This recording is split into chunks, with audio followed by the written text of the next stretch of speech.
করি আপনারা সবাই খুব ভালো আছেন। আমি আজকে একটা আবার নতুন রেসিপি করব, কাঁঠালের কোপ্তা। দেখুন কাঁঠালগুলো কেটে আর নুন দিইনি, শুধু হলুদ দিয়ে আর সেদ্ধ করে রেখেছিলাম। এবার এটাতে আমি দেব 1 চামচ বেসন।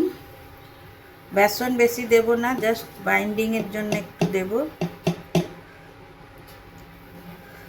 আর দেবো একটু চালের গুঁড়ো, একটু নুন, কেন নুন দিয়ে সেদ্ধ করিনি, আন্দাজ মতন নুন দেব। একটু লঙ্কা গুঁড়ো দেব, একটু ধনে গুঁড়ো দেব,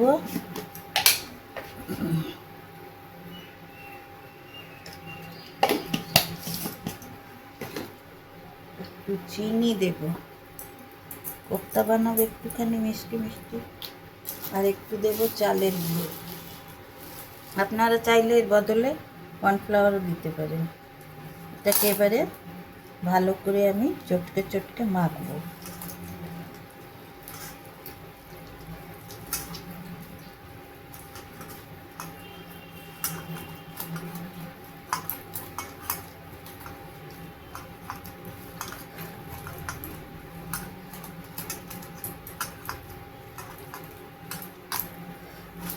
কাঁঠালের তরকারি অনেক দিন ধরেই খেলাম, এবার ভাবলাম একটু নতুন কিছু বানাই, ওই জন্য ভাবলাম একটু কোপ্তা বানাই।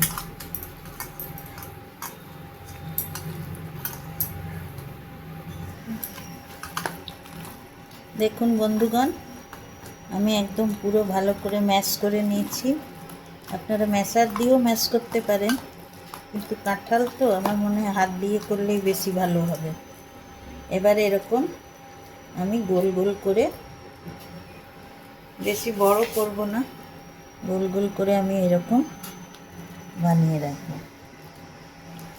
আপনারা হাতে একটুখানি তেল লাগিয়েও গোল গোল করে নিতে পারেন।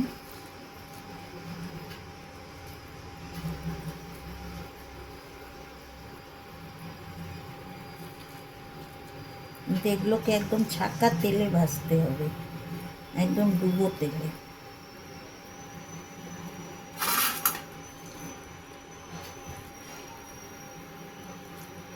দেখবেন মাঝে মাঝে গোল করতে করতে যদি একটু দানা দানা লাগে, তবে ওগুলো একটু টিপে টিপে দেবেন।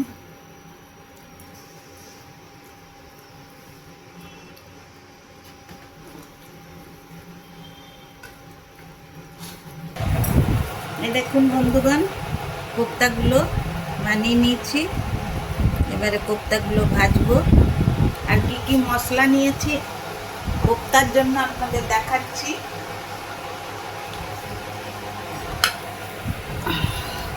এ দেখুন, এখানে নিয়েছি একটু আদা, একটু জিরে, একটু কাঁচা লঙ্কা, একটু কিশমিশ, এখানে নিয়েছি ধনে, একটু ভাজা চিনেবাদাম, আর গরম মশলা নিয়েছি দারচিনি, বড় এলাচ, লবঙ্গ আর গোলমরিচ এই নিয়েছি। এর মধ্যে এটাকে একটু আমি ড্রাই রোস্ট করে নেব, করে নিয়ে তারপরে এটাকে পেস্ট বানাবো।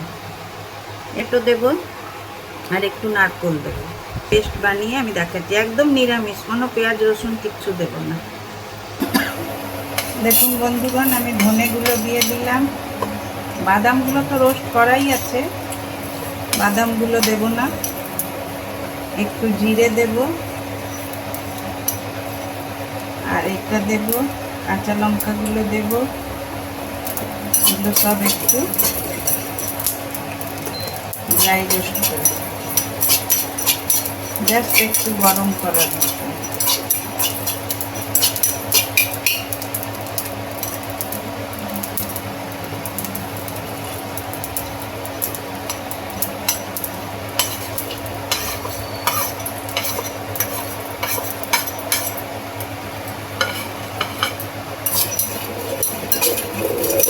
এটা একটু ঠান্ডা হোক, তারপরে আমি দেখাচ্ছি আপনাদের। দেখুন বন্ধুগণ, কড়াইয়ে আমি পরিমাণ মতন তেল দিয়ে দিচ্ছি। তেলটা গরম হয়ে গেছে, কিন্তু গ্যাসটাকে আমি মিডিয়াম করে নেব। যদি জোর করে ভাজি তাহলে ভেতরটা কাঁচা থেকে যাবে আর ওপরটা পুড়ে যাবে। ওই জন্যই গ্যাসটা মিডিয়াম করে আমি এবার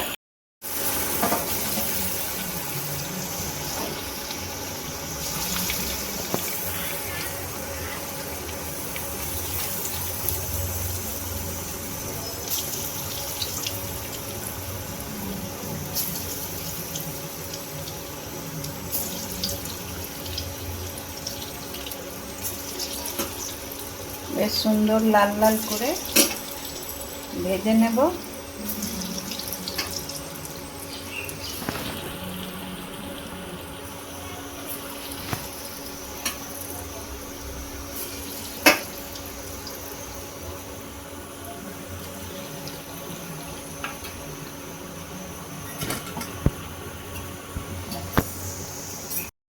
দেখুন বন্ধুগণ, কোপ্তাগুলো ভেজে নিয়েছি লাল লাল করে, সব তুলে রেখেছি।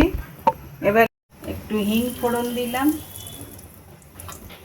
আর এখানে রেখেছি জিরে, তেজপাতা আর দুটো শুকনো লঙ্কা, এগুলো সব দিয়ে দিলাম।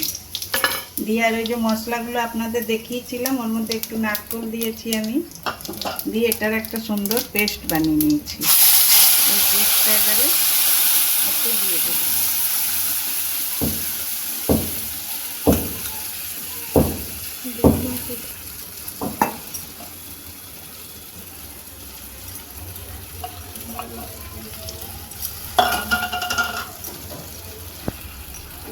এটাকে সুন্দর করে ভেজে নেব, ছাড়া পর্যন্ত এতে একটু হলুদ দেব,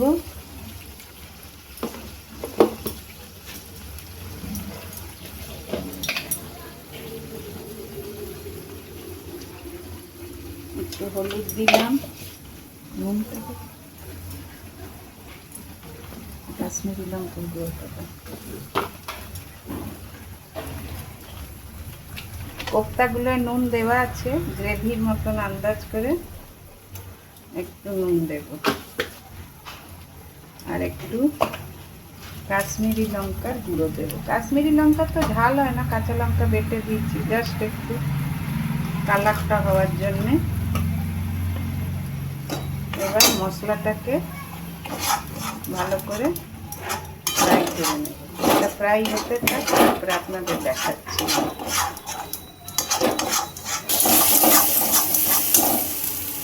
দেখুন বন্ধুগণ, মশলাটা থেকে তেল ছেড়ে দিয়েছে, সুন্দর ভাজা ভাজা হয়ে গেছে।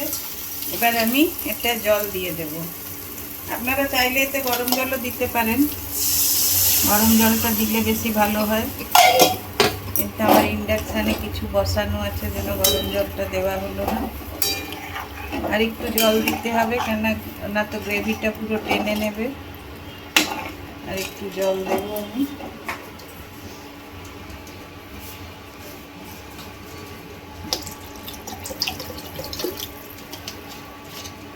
এবার এটা ফুটুক, তারপরে কোপ্তাগুলো দিয়ে দেবো।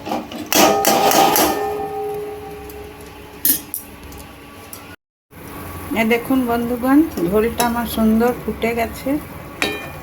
এর মধ্যে এখন এর মধ্যে যদি ইয়েগুলো দিই তাহলে ভেঙে যাবে, সেই জন্যই আমি ভাবছি বাটিতে ইয়েগুলো দিয়ে, কোপ্তাগুলো দিয়ে তার উপরে ঝোলটা ঢেলে দেব। দেখাচ্ছি আপনি। এই দেখুন বন্ধুগণ, কোপ্তাগুলো আমি ঢেলে নিয়েছি। এবার এর উপরে একটু করে ধনে পাতা ছড়িয়ে দেব।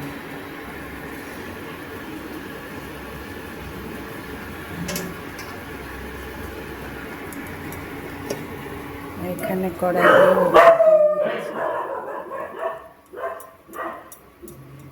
এবার একটু ঢাকা দিয়ে গ্যাস বন্ধ করে দিচ্ছি, রেখে দেব। আমি না ঘিটা দিতে ভুলে গেছিলাম। এই যে এবার ওপর থেকে একটু করে ঘি দিয়ে দেব, বেশি দেব না, হালকা একটুই দেব।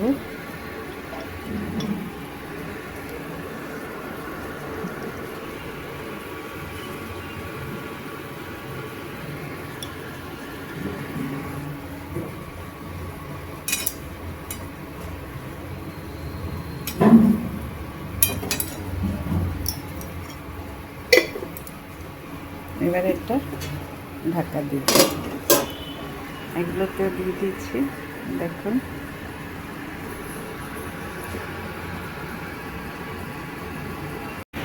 আপনাদের যদি আমার রেসিপিগুলো ভিডিওগুলো ভালো লেগে থাকে তবে অবশ্যই একটা লাইক শেয়ার আর সাবস্ক্রাইব করে দেবেন, আর কিছু কিছু কমেন্ট করবেন কি ভালো হলো কি খারাপ হলো, আরও কিছু অ্যাড করা যায় কি না,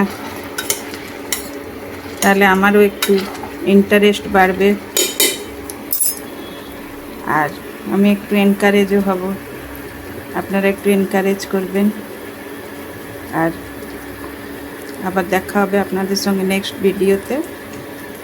থ্যাংক ইউ, বাই।